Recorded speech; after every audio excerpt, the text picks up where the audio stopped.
동행을 시작합니다. 좋은 질문들도 많이 나왔어요. 몇 가지 먼저 한번 볼게요. 이건 중요한 쟁점은 아닌데 사내 공법행위에서 사내 공법행위 하자가 후행 처분에 미치는 영향. 근데 이 학설은요, 선생님 개인적으로 학설은 별로 필요 없는 것 같아요. 왜냐면 정하종 교수님 책 편지를 따라서 그냥 학설 2개로 나눴는데 박효석 교수님 책에는 또 학설 3개를 소개를 해놨어요. 근데 제가 볼 때는 별로 의미는 없어.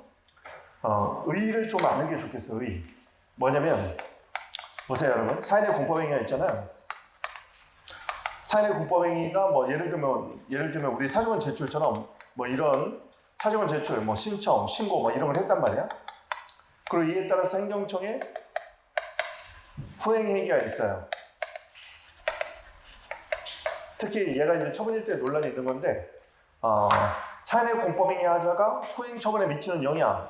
여기서 논의 실익은 뭐냐면요, 여러분이 배웠지만 행정행위라는 것은 행정청이 할 수 있는 대외적 행정작용 중 가장 강력한 애예요. 고권적이에요. 그래서 하명처분 같은 경우는 불이행하면 직접 법원의 재판 없이도 강제 집행이 가능하잖아. 얘가 갖고 있는 목적은 공익 실현에 있기 때문에, 그래서 이런 처분은요, 행정법 관계 안정성이 중요해요. 법적 안정성이 중요하고 법적 안정성을 위해서 인정되는 것이 제소기간의 제도죠. 제소기간이 90일인데 이거는 여러분이 나중에 민법이나 형사 같은 거 배우면 알겠지만 극단적으로 짧은 거예요. 왜냐면 3달이잖아요, 3달. 보통 제소기간이요, 민사 같은 데 가면은 뭐 20년, 10년, 5년, 3년 이래. 우리가 국가배상 청구권만 해도 국가배상 청구권의 소멸시효는요 3년, 10년이야. 3년, 10년. 불법행위가 있으면 안 날로부터 3년, 있은 날로부터 10년. 그러니까 국가배상 청구권에서 불법행위로 내가 손해가 발생하면 국가배상 청구성을 제기할 수 있는 제소기간은 청구권이 소멸할 때까지인데, 이 청구권은요, 내가 불법행위가 있으면 안 날로부터 3년 동안이야. 3년. 그리고 있은 날로부터는 10년이야. 근데 우리 3개월을 그러면 얼마나 짧은 거야 이게. 왜 이렇게 짧다? 행정법 관계 안정성을 해서 조기 확정을 시키려고 하는 거야. 자, 여기까지 이해됐죠? 그런데 문제는 뭐냐? 사내 공법행위에는 특히 신청 이런 데는 의사표시가 담겨있단 말이에요. 제가 강의 시간에 얘기했지만 의사표시도요, 의사표시 자체가 무효인 경우도 있고 취소 사유인 경우가 있어. 그러면 보세요, 의사표시가 처음부터 무효일 때 또는 취소 사유일 때는 취소 사유를 우리가 보통 유동적 유유라고 불러. 우리 행정법에서도 이 용어를 써도 틀리진 않아요. 유동적 유유라는 건 뭐냐면, 유동적이라는 건 확정되어 있지 않다, 유효하지만 확정되어 있지 않다. 왜? 취소 사유는 취소되기 전까지만 유효한 거기 때문에 유동적 유유라고 불러. 인가 같은 경우는 유동적 무효였죠. 언제까지? 인가로 받기 전까지는 무효라는 의미였단 말이야. 그런데 여기 보세요. 사인이 신청을 해서 일정한 처분이 나왔어. 이 처분은 법적 안정성을 위해서 공익의 중요한 목적을 갖고 있어서 행정법 관계 안전성이 중요해. 그런데 얘가 행위요건적 공법행위인데, 처분행위죠. 행정행위, 행위요건적 공법행위인데, 이 하자가 얘한테 미치는 영향에서 핵심은 뭐냐면 뭔가 규제가 필요해. 왜 규제가 필요하냐면, 의사표시는요, 의사표시를 발령한 자가 자기 스스로 취소시켜버릴 수 있거든 이게. 그러면 얘가 무슨 신고나 신청을 해가지고 처분이 나왔는데 얘가 나중에 미안, 내가 착오가 있었네, 이거 취소할게. 그럼 처분이 자주우지 되면 될 거야, 안 될 거야? 이게 여기 이 안에 있는 문제의식이야. 처분 자체는 법적 안정성을 위해서 이거는 굉장히 중요한 내용인데, 그 처분이 발령되기 위한 사전 전제로서 사인의 공법행위가 있었단 말이야. 근데 사인의 공법행위는 의사표시가 담겨있어. 근데 이 의사표시를 당사자가 내가 착각했네, 착각, 이거는 법률용어로 착오거든. 착오로 취소해. 그리고 내가 잠깐 잘못 판단한 것 같아. 그럼 내가 좀 누구한테 속았어. 그래서 잘못 너한테 신청했네? 기본. 착오, 사기, 강박 뭐 이런 걸로 취소시켜버리면 처분 자체가 이 사람의 의사표시에 좌지우지가 돼버리는 거야. 그래서 그건 좀 아니잖아 해서 나온 학설이 이거예요. 첫 번째, 사인의 공법행위가 무효라면 후행처분도 무효로 보자. 그렇지만 무효에 이르지 않은 단순 위법이라면 행정법 관계 안정성을 위해서 후행처분을 일단 유효한 걸로 보자는 거예요. 지금 이 편에는. 무슨 말인지 알겠어요? 그러면 두 번째 학설은 뭐냐면, 사내 공법행위가 위법하면 일단은 취소 사유로 보자는 건데, 취소 사유면 사실 유효해요. 그러니까 선생님 볼 때는 별 차이도 없어. 그나마 일설과 이설의 차이는 뭐냐면, 얘는 위법하면 원칙상 취소 사유 유효이기 때문에 만약에 이 사안 무효 사유인 위법이 있더라도 일단은 유효로 보자는 거예요. 얘는. 왜? 행정법 관계 안정성 때문에. 처분이 일단 발령됐으면 그냥 일단은 유효한 걸로 보자. 이런 견해인 거예요. 근데 우리는 어떻게 가야 돼요? 웬만하면 이쪽으로 가야겠죠. 이쪽으로. 왜? 어제 배웠지만 이 학설이 중요한 게 아니라니까. 그래서 행위요건적 공법행위인데 그럼 뒤에 얘는 쌍방적 행정행위잖아요. 그런데 쌍방적 행정이라는 개념 자체가 상대방의 신청이나 동의를 필수적 요건으로 한단 말이야. 그럼에도 불구하고 내용을 행정청이 일방적으로 결정해. 그래서 처분이야. 그래서 쌍방적 행정행위는 상대방의 신청 동의가 효력이 없으면 무효 또는 부존재가 되면 얘도 무효가 돼버려요. 그러니까 일설에서 말한 것처럼 사내 공법행위가 무효라면 후행 처분도 일단 무효로 보는 게 맞겠다. 근데 만약에 무효가 아니라면 일단은 유효한 걸로 봐줘야지. 행정법 관계 안정성 때문에. 이해됐어요? 근데 판례는 여기서 한술 더 떠서 뭐라고 얘기하는 거야? 야, 일단 처분이 발령됐으면 더 이상 너는 의사표시 취소 처리 못해. 왜냐면 행정법 관계 안정성 때문에. 그때는 네가 그냥 처분 자체를 다퉈. 처분을 다투면서 사인의 공법행위가 뭐 기방에 의해서 잘못 이루어졌다 뭐 이런 것들은 네가 여기서 다퉈. 그래서 우리 판례는 뭐라고 얘기했냐? 의사표시의 하자를 취소 처리하는 거 언제까지만? 처분이 발령되기 전까지만 하고 처분이 발령되면 처분을 다투면서 네가 그 동기를 이야기해봐. 이렇게 간 거예요. 그러니까 판례만 제대로 쓰면 된다는 거야. 여기서 중요한 건 뭐냐면 일단 사인의 공법행위가 무효면 어쨌든 얘는 무효가 되겠지만 무효사에 이루지 않으면 법적 안정성을 위해서 처분의 공정력에 따른 유효성을 웬만하면 인정해야겠다는 것이고 그리고 처분이 발령됐다면 이제는 처분을 다퉈야지 처분이 발령됐음에도 불구하고 사인의 의사표시 취소 처리로 처분의 운명을 좌지우지하는 건 있을 수 없다고 본 거죠. 여기까지만 이해하면 돼요. 다음 여기 보세요. 거부처분 성립 요건인데요. 신청권이 필요하냐 막 이거 있었잖아. 그런데 잘 들으세요. 이거는 사시에서 두 번 나왔던 이주대책 선정 신청권이 있었단 말이야.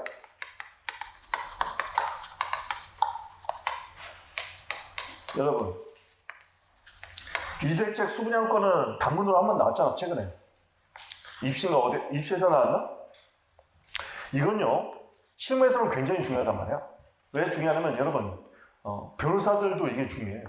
왜냐면 우리가 그 이주대책이라는 것 자체가 손실보상 파트에서 나오잖아요. 이 손실보상금이라는 게 사실 막 수천억, 수조가 왔다 갔다 한단 말이야.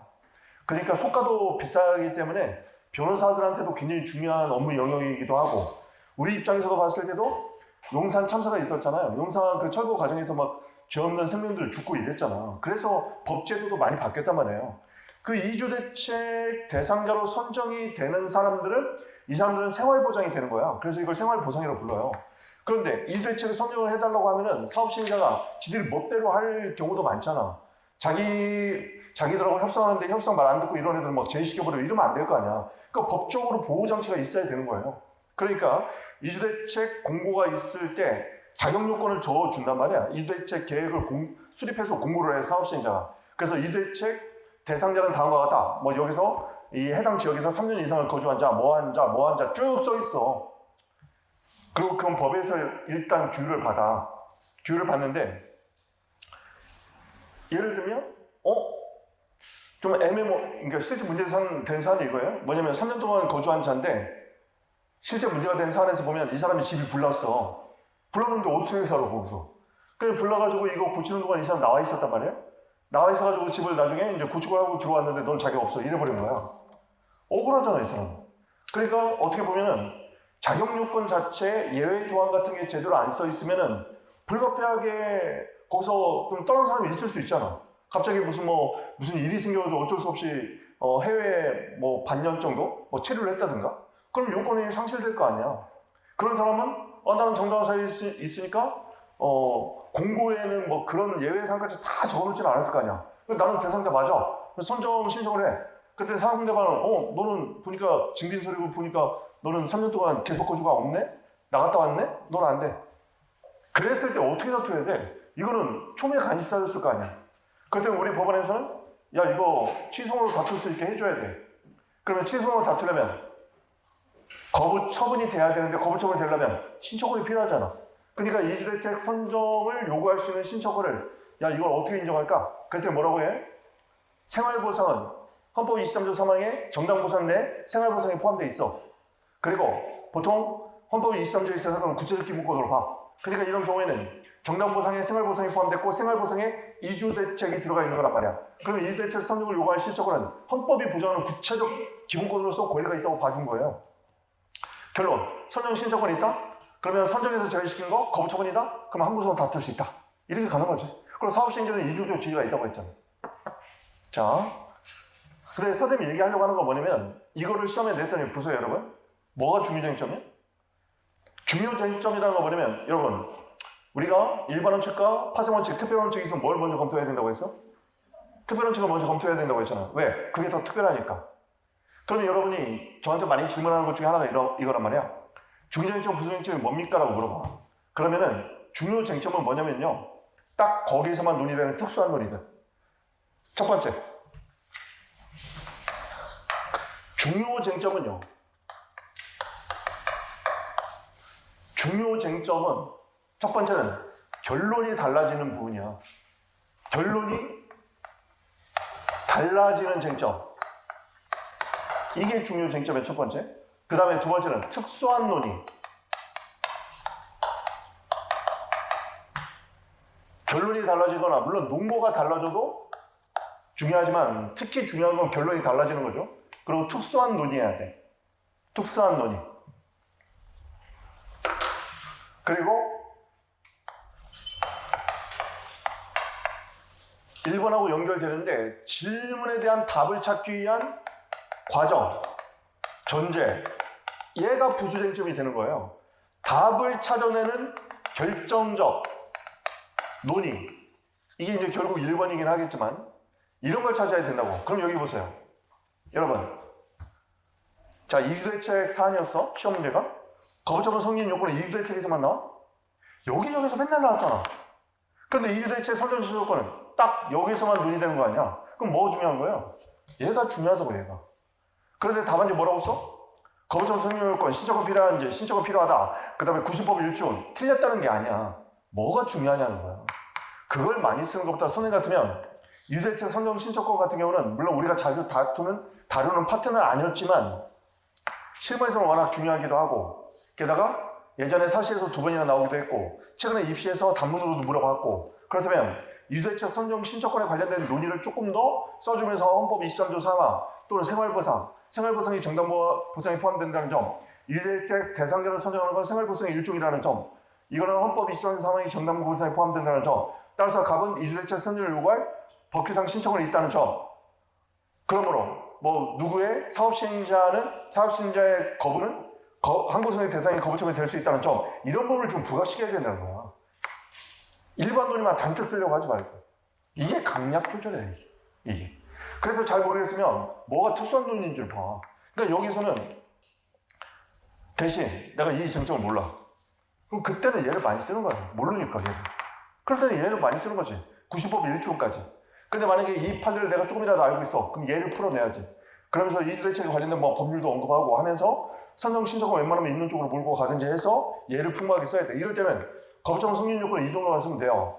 거부처분 성립 요건으로서 신청권이 필요한지 견해 다툼은 있으나 판례는 신청권을 거부처분의 성립 요건으로 보고 대상적 교수 논의하는 대상적 교수를 취한다. 이때 뭐 사업시행자 누구의 이런 제외가 선정 제외 결정이 항고소의 대상의 처분과 관련해서 이주대책 선정 신청권이 문제가 된다. 막 이걸 풀어내라고 막 이거를. 자, 고시공고 같은 경우는 고시공고의 효력 발생일이 안날이 되는 거지. 안날로부터 90일인 거고 명시가 됐다면 그날부터인데 여기서 선생님이 팁을 계속 드렸어요. 고시공고의 효력 발생이 되면 그날은 보통 0시로부터 시작돼. 0시로부터 시작되면 초일 산입해야 된다는 거 꼭 기억하세요. 물론 영업제한 조치라면 침입적 처분으로 봐서 초일 산입 6조 2항 이렇게 가도 상관은 없어. 근데 어쨌든 초일이 산입된다는 거 기억하세요. 왜냐면 이거는 일반 처분의 성격이 있을 수 있어서 일반 처분인데 영업을 제한하는 제재 처분의 성격이 있다 이렇게 볼 수도 있는데 그냥 제재 처분이 아니라고 또 볼 수도 있거든. 왜냐면 영업 제한 같은 경우는 사실은 헌법 23조 3항에서 수용, 사용, 제한 이 제한 조치거든요. 불특정 다수에 대한 일반적인 제한 조치예요. 헌법에서 말하는 수용, 사용, 제한에서 이 제한.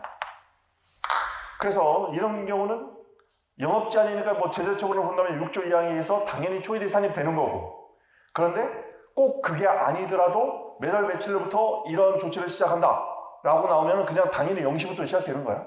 그러니까 엎어치나 매치나 초일이 산입된다는 걸 기억해야 돼. 제재처분으로 봐서 6조 2항으로 초일을 산입하든 아니면 그게 꼭 아니더라도 0시로부터 시작되기 때문에 초일이 산입된다는 걸 기억해야 돼요. 자, 기억합니다. 특히나 초일을 산입할 때는 지금 우리가 초일 산입해서 계산하려고 하는 게 제소기간이라면 제소기간은 6조 1항에 따라서 민법이 이해한단 말이야. 민법이 이해하더라도 0시부터 시작되니까 초일이 산입한다 이렇게 가야겠지. 자, 제재처분의 효력기간 계산과 다르게 제소기간은 6조 1항으로 무조건 가주는 거야. 기억하시고, 그래서 초일이 산입될 수 있다는 거 이것도 기억합니다. 어제 강의 시간에 했고. 자, 이 질문도 좋은데요. 행정처의 내부행위가 처분이냐? 건축법 규정을 보면은 요거에 응해야 된다는 얘기가 있죠. 한번 찾아봐봐. 우리 내부행위 시험 봤던 거.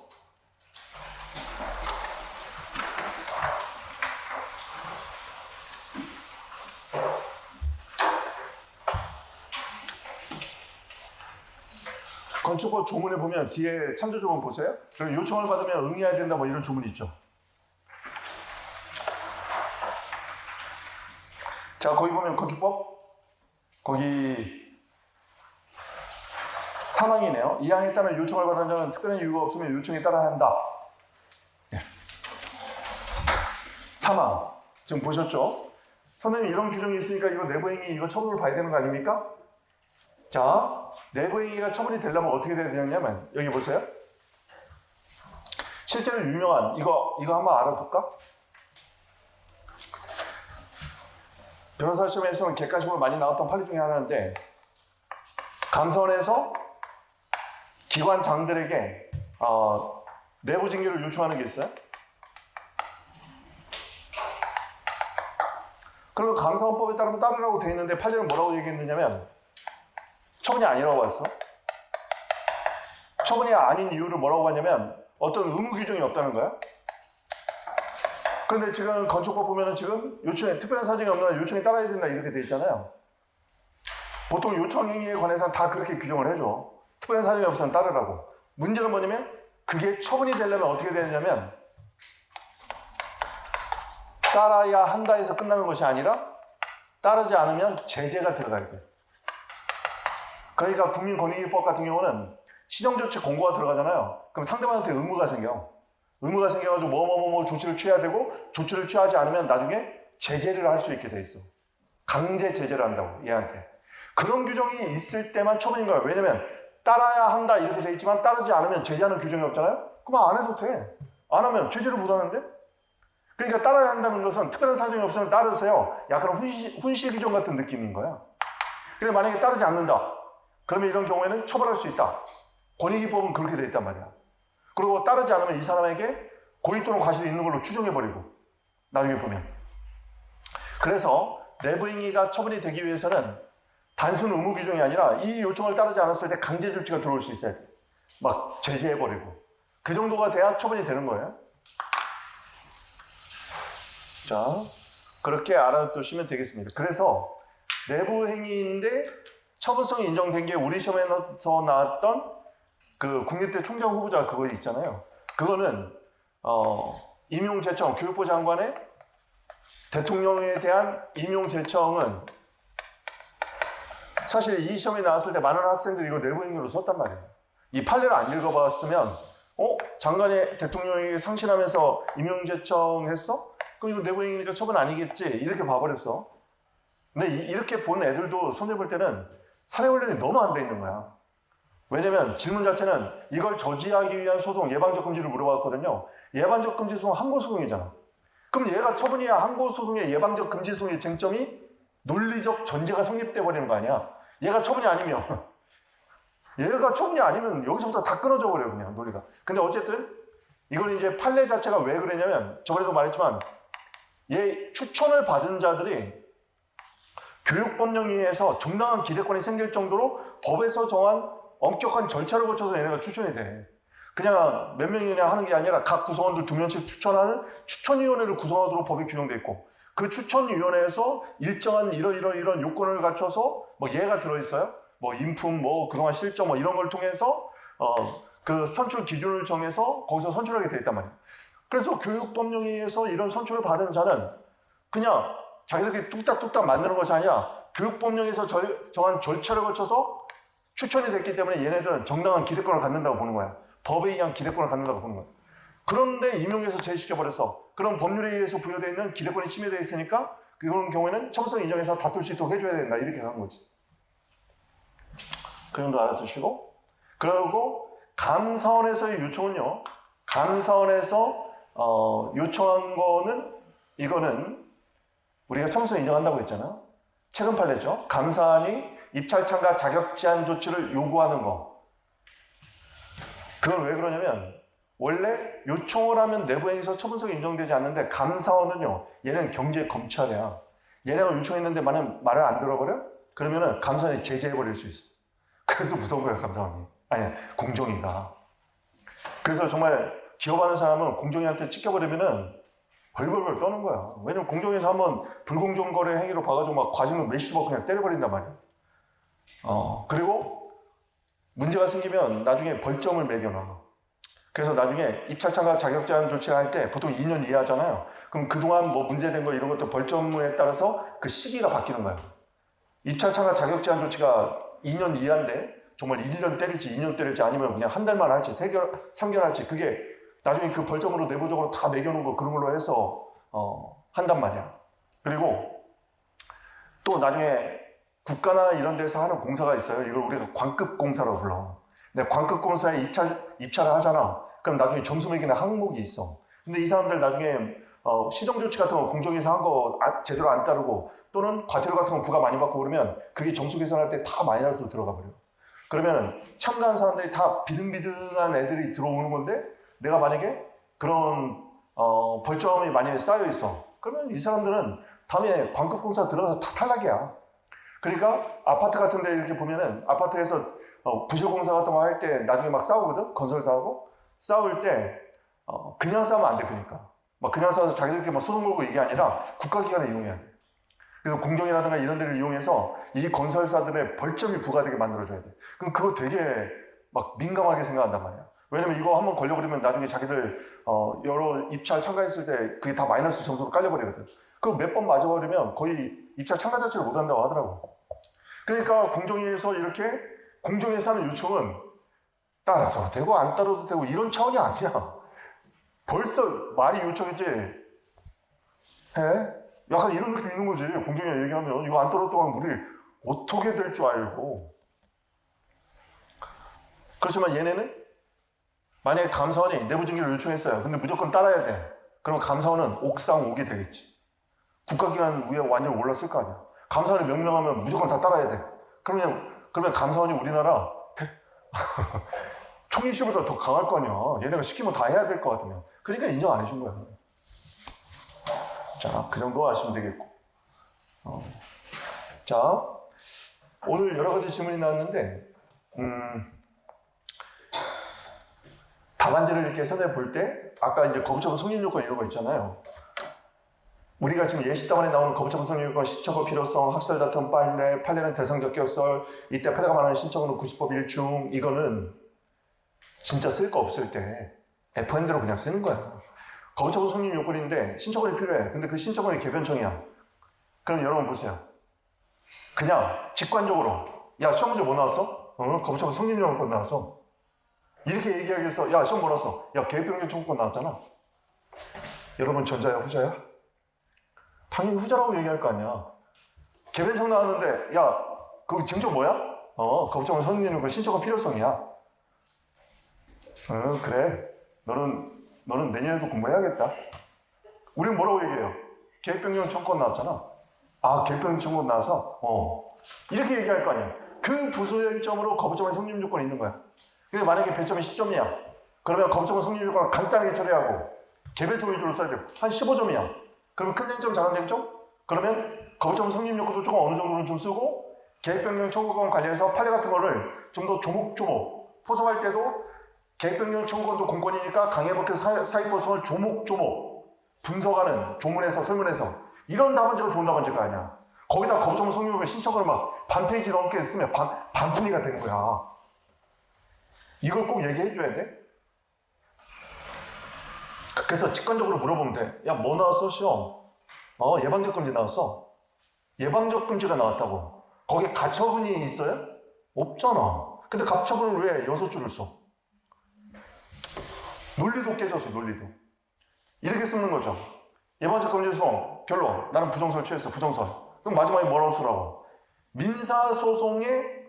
민사소송의 가처분과 달리 적법한 본안소송 계속 중임을 요구하는 행정소송 가처분의 특성상 예방적 금지 소송이 부정되므로 적법한 본안소송의 요건이 탈락되어 현상유지의 가처분도 허용되지 아니한다. 이렇게 하면 세 줄 쓰면 될 거 아니야.